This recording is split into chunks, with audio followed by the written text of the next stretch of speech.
This year alone, we're experiencing about 40% brand growth. So the way that we measure that is branded search impressions, social engagements, pretty much any way that you can hear about Nomadic and engage with us prior to becoming an actual customer.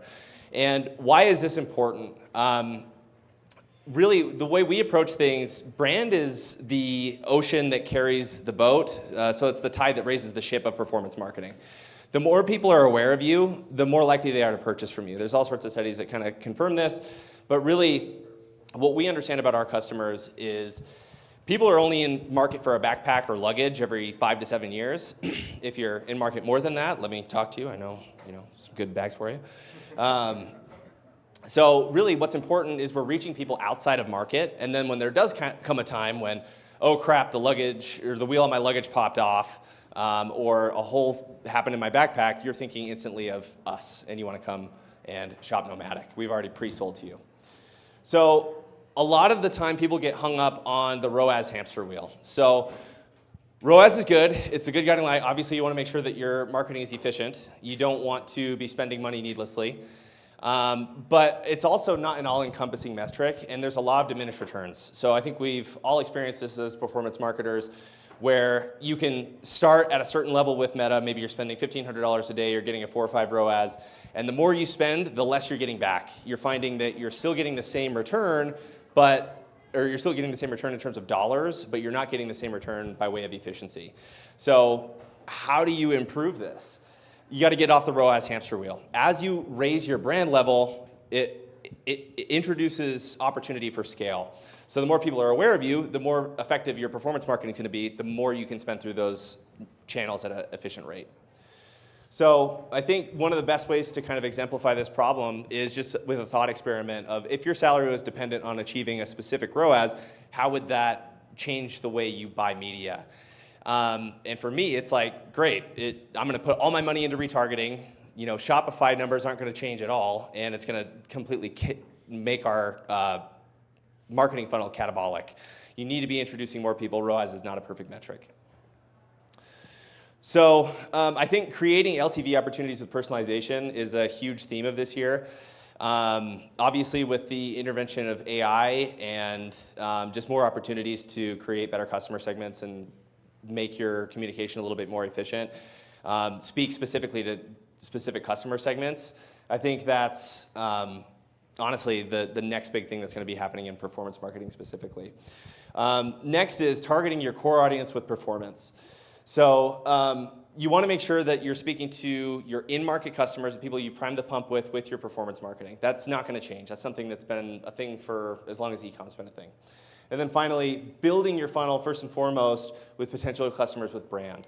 So this is how you get people into your actual marketing funnel, is with those brand touch points that we'll dive into in detail here in a second. So first, why brand? So customers pay more for brands they've heard of before. There's the classic Heinz mustard example where they experimented with marking up their prices over the store generic brand, and they were able to charge more because people trusted them because they've heard of them before. So if you are a premium positioned brand, you need people to know about you. That's like your equity, is that you're going to be able to leverage within your customer base, is have people heard of you before. And it's hard.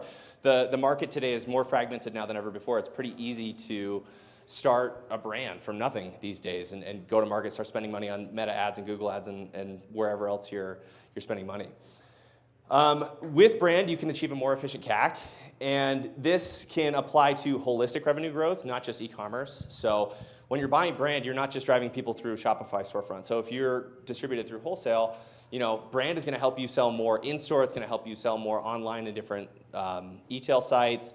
Wherever your product is found, the more people have heard of you, the more they're likely to shop from you, regardless of where. And it allows you to establish some resilient revenue. So another thought experiment is if you stopped advertising tomorrow, how long would it take for the market to forget about you? If you're not well established and invested in brand, it could be a pretty scary proposition. Or imagine like Meta just shuts down tomorrow for whatever reason. Like that could be really disruptive to your businesses. The more you've invested into brand, the more resilient your revenue stream is going to be. So for us, practicing what we preach, CAC is the lifeblood of our business. We sell a premium product, the most functional bags, luggage, camera, now apparel ever. When people buy from us, they're trusting that they're going to have a product, not just for a year, but something that they're going to be able to trust for the long haul. It's backed by a lifetime warranty. So if there is a problem, we're going to replace it. So customer acquisition cost is super important because once people have bought in, they're going to come back and buy accessory products and smaller ticket items. They may come back and buy luggage, and people do, and things like that, and sell into other categories. But for the most part, they're looking for accessories. So the more efficient our CAC trend gets, the more efficient we are as a business. And then, just as we've grown that, I mentioned that brand value score. As we've grown that, and this is just search volumes overlaid on digital revenue, we've seen that sales follow search. This is something that we all talk about, but sales generally follow search. So I think for us, implementing this 3-part framework is probably the best place to start. First, you got to know your customer. If you're going to buy a brand, you need to make sure that you know your customer and where they hang out online or otherwise. Free up non-incremental performance budget for brand. So if you are excessively spending in any place, I think figuring out where to cut is super important because then you can move that money up the funnel and open up incremental opportunities for yourself. And finally, building systems at scale over the long term and not just the short term. Get out of just the 28-day attribution window that Meta offers. You need to be thinking longer. The longer out, the more efficient it's going to be. So as Ariel, the Little Mermaid, once said, "I want to be where the people are." Ariel, the marketing mermaid, said, "I want to be where my customers are." You need to tailor your message and product placement to where your customer prospects are hanging out. I think that's brand marketing 101. If your customer is X and the viewer of a specific program is Y, you need to find that Venn diagram of where that intersection is and then hone in on that. You need to adjust your message to meet the people where they are. And altering your specific core value proposition to meet that specific customer prospect. So next, freeing up your budget for brand. Leaning on the tools at your disposal. I think we all use MTA tools, incrementality tools, post-purchase survey, surge testing. All of those techniques can be really effective for figuring out hey, my platform might be saying I'm getting a 4 or 5 ROAS, but what is that really incrementally? I think that's a really hard thing to understand for a lot of people, but the better you understand that, the more you understand where you can pull money from and move it up the funnel. I think where we've found it, and this is just anecdotal, but the most common places that we found it is in our retargeting touch points. We were retargeting excessively across a lot of different channels, and that was really easy for me to come in and cut about 20% out of our retargeting funnel, move it up the funnel, and then it made our whole system a lot more efficient. And then just removing non-incremental vanity buys. I think some people fall victim to this. I'll never forget when I worked in the automotive space. I worked on the agency side for a while. We were the in-house agency for, I won't say who, but a local car dealership chain. And we had a general manager who we could not talk off the ledge from buying a radio station that did not match his customer demographic at all, but because he liked to hear his own ad on his way to the dealership every morning. If you have that, I hope nobody's doing stuff like that, but if you are, stop it. And then experiment with your percentage of brand to performance breakouts. I think a lot of people are invested almost exclusively in performance. Start to play around with that percentage. Move 10% out and see what that does to your model. If it's not affecting your revenue, then maybe you start to see a little bit higher new customer acquisition, you're on the right track, and you can play around with that percentage as you go throughout the year. Obviously, match seasonality. We have a couple key periods of the year, like in summer and then Black Friday, Cyber Monday. Summer travel, we like to prime our marketing funnel in Q1 so that Q2 we have a large pool to pull from when people are thinking about travel, and vice versa with the Black Friday, Cyber Monday period. When you're doing this, it's important not to vilify your performance. Obviously, you don't want to go in and chop all of your performance budget and then wonder why you're not selling as much as you used to. It's all about just evaluating which is essential and which is not, and which is effective and which is not. So I think, there's nothing that's going to be better than performance marketing for just closing the deal with in-market shoppers. The whole idea of brand is just you're adding to that pool. As brand value increases, your performance budget will scale if you're doing it correctly. So let's talk about some brand buys. And this is not just buying media. I think a lot of times when people talk about brand, they think about okay, there's super high minimums, it's really hard to track, how do we even keep on top of this? And I think that's a fair criticism. You don't need to go exclusively the traditional route. There are some pretty scrappy ways that you can do this, and I'll talk about this here in a second. But from the traditional perspective, there's the classic linear, billboards, traditional partnerships. But the new school is like podcast, influencer activations. There are some non-purchase optimized like Meta and TikTok campaigns that you can run that are focused on getting optimizations like follower growth or engaged site traffic that can be helpful, that cost a lot less on the CPM side. The shoppers may not be in market in 30 days, but over 180 or 365, they may be. And then organic social media content is a great way to build brand.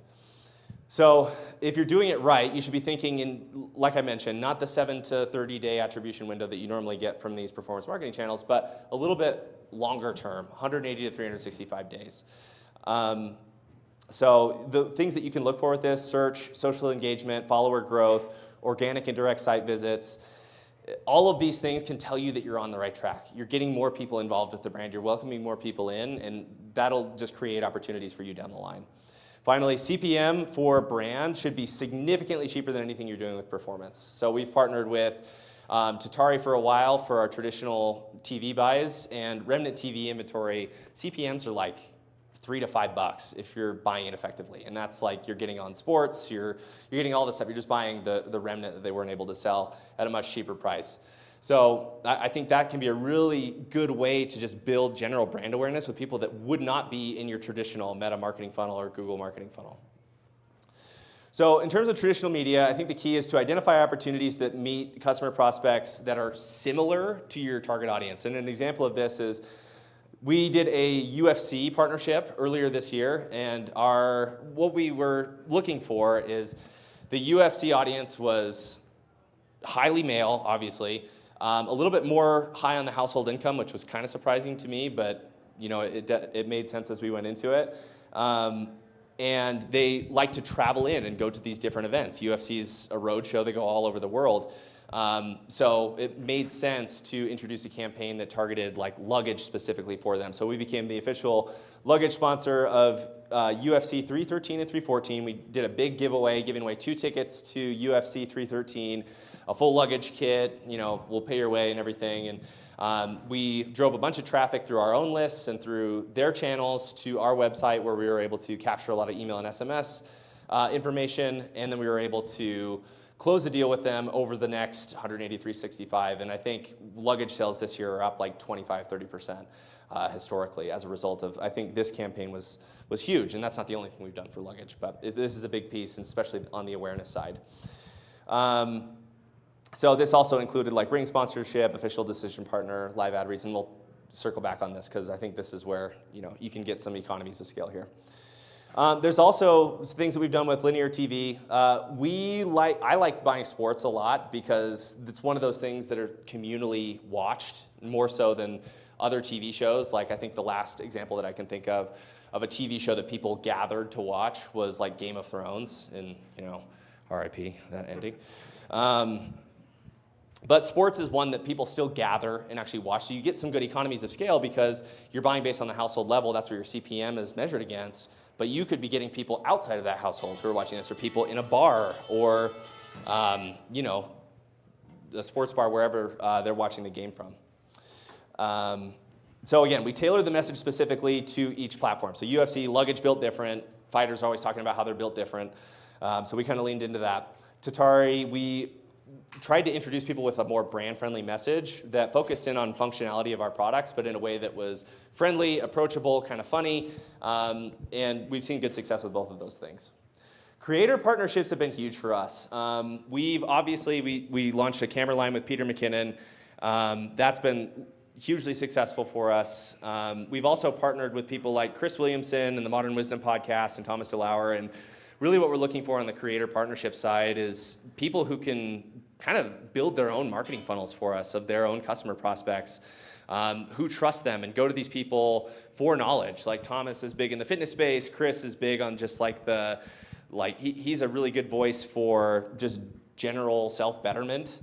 And Peter McKinnon obviously is like an OG in the camera space. A lot of people, like I have an NFL photographer friend who said Peter McKinnon is who got him started. So all of these people are thought leaders in their respective fields, and they're a lot more likely to listen when a product is pushed specifically from those people. So that's a really good opportunity if the fit is right with your brand. Non-purchase paid social campaigns. This is a really effective way to build brand. I kind of mentioned this a little bit earlier, but we leverage our organic social content as the actual content for these specific campaigns. So follower growth, website traffic campaigns that are engineered towards like actually engaged site traffic, not just people who load the page and then bounce. You optimize these and start looking at a different set of KPIs. You're not flying headless and just hoping that some of these people purchase someday. You are looking at just a different set of metrics like branded searches, social following, other things that you can identify and quantify the value of as upstream indicators of future success. So we actually have a number that we attach to like what a Facebook follower is worth to us, what a YouTube follower or YouTube subscriber is worth to us. And that allows us to buy media more effectively. So measuring success, you should see an increased percentage of conversions from all your own media channels, direct, branded, organic search, email, organic, social, like all of those things should be driving more revenue in correlation with the things that you're doing on the brand side. And you should be able to increase your performance ads budget and still maintain the same levels of efficiency. Wholesale should also be experiencing a halo effect. If you sell wholesale, like you should start hearing from your buyers like, oh man, people are coming in and talking about your TV spot that was on, like we did a Stanley Cup and we were hearing from buyers that, they saw the spot during that game. And then when you're doing brand right, you can be in the right place at the right time. One of my favorite quotes is from Charlie Munger. If you don't know, Warren Buffett's right-hand man. He says, you gotta stay in the game long enough to get lucky in business. For us, what that actually looked like was UFC. In UFC 313, we were the official decision sponsor, and there was a really big decision that was in front of the main card event. It was Pereira versus Ankalaev, and you can see that like UFC posted this with the Nomadic logo in the middle. ESPN posted this image. It was getting shared from fighters' YouTube pages, like with this actual like brand integration built into it. It's not the highest quality of impressions, but I mean, how can you argue with getting an extra hundreds of millions of impressions based off of one like little spot like this? This did not come as part of the pitch package for UFC. They didn't tell us this was going to happen. This just happens from you're buying brand media. Sometimes these things happen. You achieve some level of virality. Additionally, we've had a few of these now, actually, since we put this slide deck together, but our first example was of organic social. We decided that we wanted to go completely off the wall with this and try just more entertainment value content. So our co-founders had this idea of just like creating travel hacks for TSA, and they wanted to see if they could get a frozen TSA water bottle or a frozen water bottle through TSA. And it blew up online. It was kind of like the hack of getting through the airport. And it got 20 million plus organic views across all of our different platforms, and was just a really fun way to introduce people to the brand through just something different than, hey, here's our product in this performance marketing ad. So I think other things that you can do is leveraging zero and first party data. So one of the things that we started doing this year, kind of in line with the personalization, is we just launched this on our website, but asking a question and qualifying the customer prospect once they hit the website. So asking people, what are they interested in? We ask that question, and we have 4 different criteria: bags, luggage, camera, and apparel. And not only is that mutually beneficial for us because we know what they're actually interested in, so we can create a personalized welcome series for them based on what they're interested in, but then we have that tag in our database, and we can take that into consideration with all of our future campaign sends. And it's also increased our subscribe rates. Our subscribe rates have actually doubled and generally you want to be less, you want to remove friction, but in this case, just asking that question ahead of it has doubled our subscribe rates. Other things that you can do, post-purchase survey, super effective. It's like the qualitative analysis of where your most impactful marketing touch points. Customer surveys are hugely effective. You should talk to your customers. They'll tell you what they want. They'll tell you what they like. They'll tell you what they don't like, and that will help you continue to create super fans. And then non-buyer surveys. Why didn't you buy? What are you buying instead? All these things are super, super effective. And then know your customers better than they do. So honestly, like, who are they? You need to know that. How often do they buy? When is churn? How long do you have after that first purchase before they never buy from you again? You need to understand these metrics. Otherwise, you're not going to be able to maximize the LTV down the line. And then just engineering your post-purchase communications to remove friction for subsequent purchases. If you know people who buy a specific product generally come back and buy another product, get in front of that and start marketing to them immediately after they purchase and throw them an offer or whatever you want to do there to try to get them interested. So I think in summary, for my portion of this presentation, high growth brands don't sell products, they stand out and build consumer confidence. If you're doing a lot of these things, you're gonna create a machine that is super efficient and continues to drive again and again. Pass to Akshay. Hey guys, nice to meet you. My name is Akshay. I'm one of the co-founders of Contextual, and Contextual is a first-party data platform for brands. So what that means is we make your entire marketing stack more effective with better data. So I'm from the Bay Area. Any Californians in the house? It's like 5? Nice, nice. But I was gonna say, I've never been to Utah before I started Contextual. And one thing I will say is you guys have a speed on breakfast burritos. The breakfast burritos in this city are insane, and I don't know what the fuck you guys do.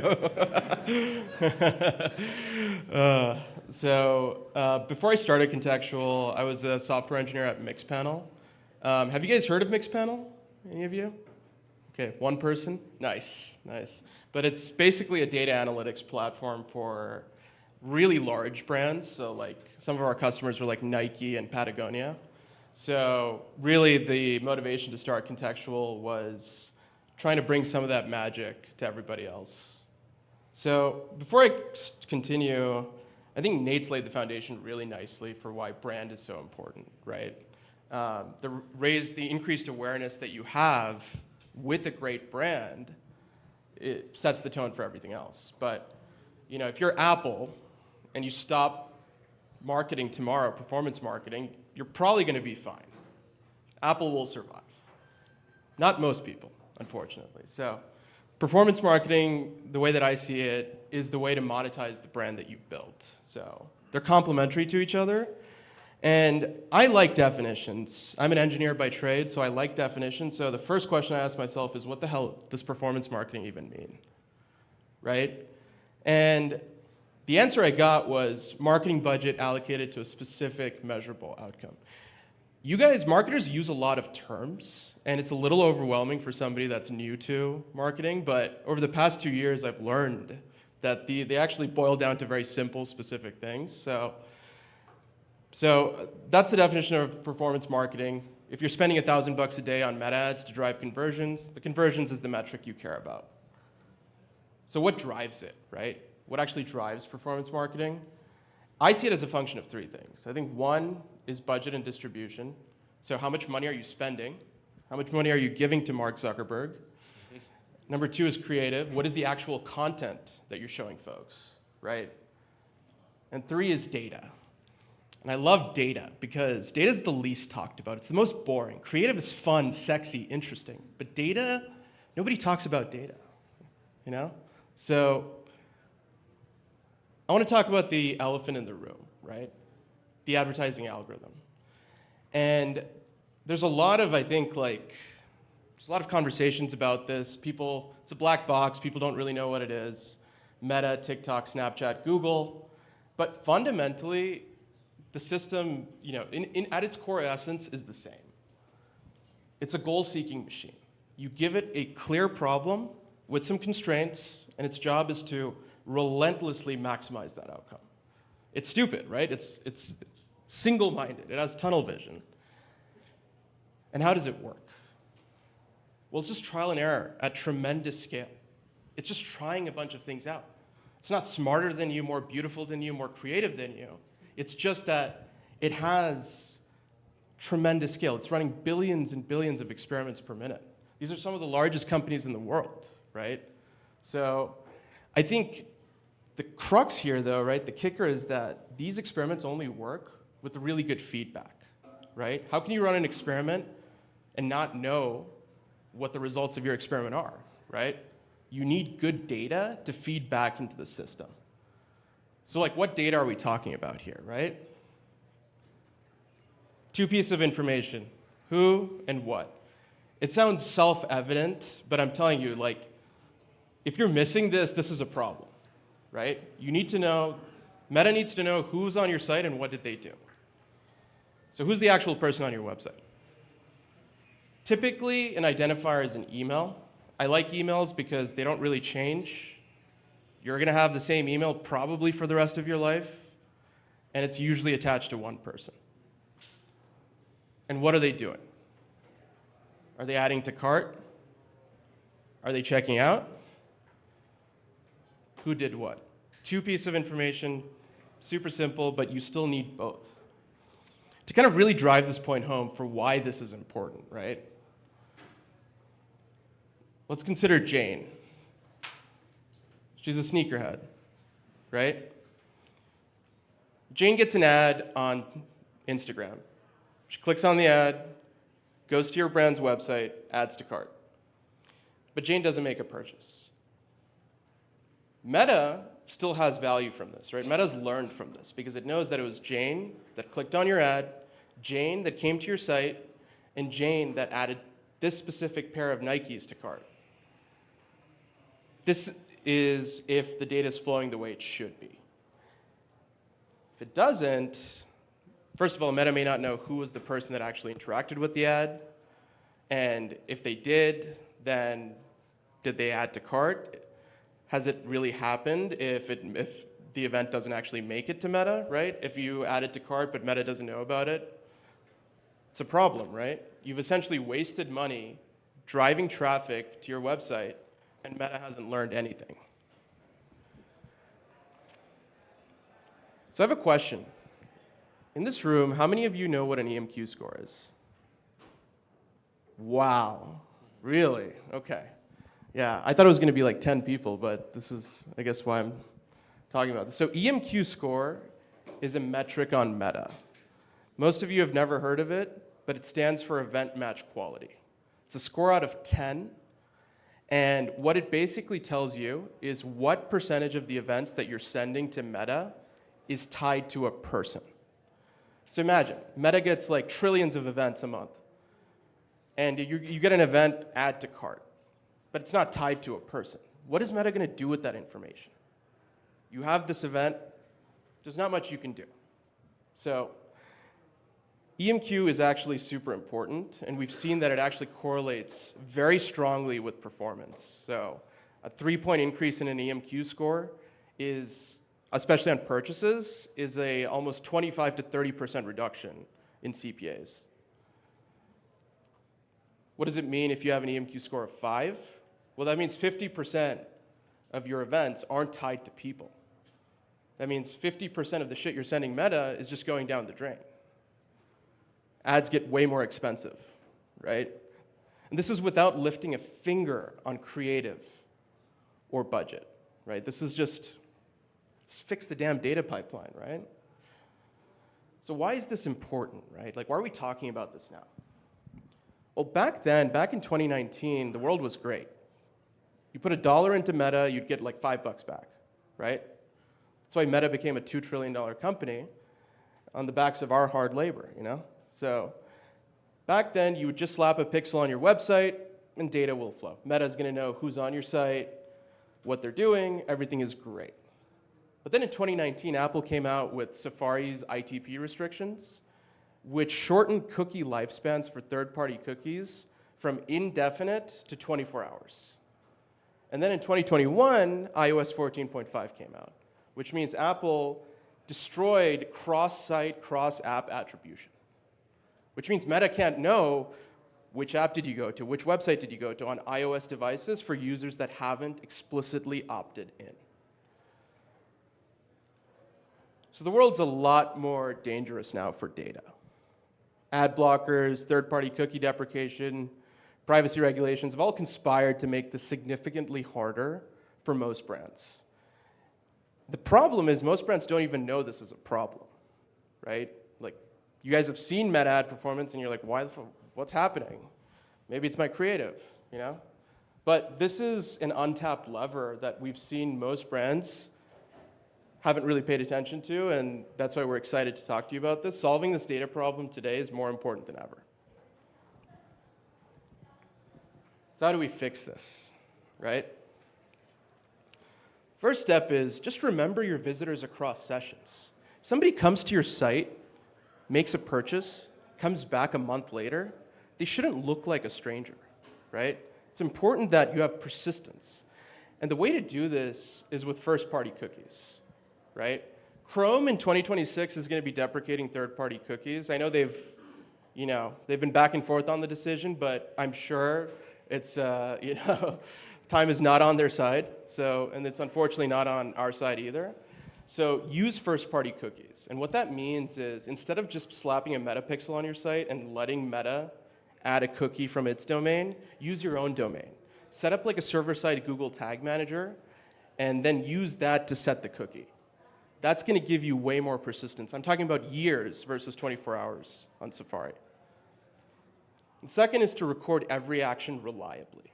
And what that means is, again, if somebody adds to cart on your site, it should make it to Meta, because if Meta didn't know about it, did it really happen? So, and the way to do this, again, comes back to the domain. Make sure you send your events to your domain first before sending them server-side to Meta. You never want to send your add to cart to facebook.com, because every ad blocker every self-respecting ad blocker on earth is going to block that network call. And we do that with server-side tracking.